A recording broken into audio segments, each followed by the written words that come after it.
Mon psoriasis a été diagnostiqué quand j'avais l'âge de 12 ans, uniquement sur le cuir chevelu, juste un peu irritant parce que ça grattait. Et malheureusement, à l'âge de 14 ans, le psoriasis a envahi petit à petit les parties de mon corps, hein, un peu toutes, sans exception aucune quasiment. Et là, ça a été très très difficile puisque retournant voir le dermatologue, le psoriasis, effectivement, j'avais le nom, mais je n'avais pas l'explication sur la maladie que j'avais.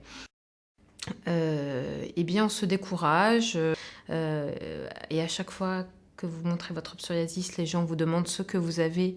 On préfère éviter de dire qu'on a du psoriasis de peur de peur de la réaction des gens.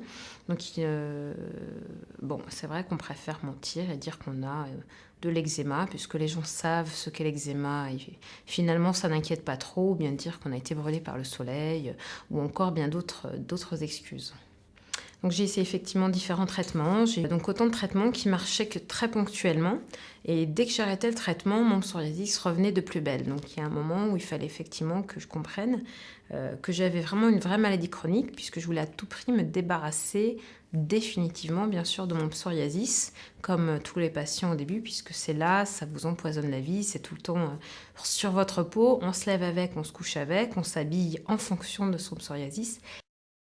Et j'ai donc arrêté de faire de la danse, par exemple, pendant un moment, parce que c'était difficile de faire de la danse et d'avoir des plaques visibles, surtout au moment des spectacles et des costumes.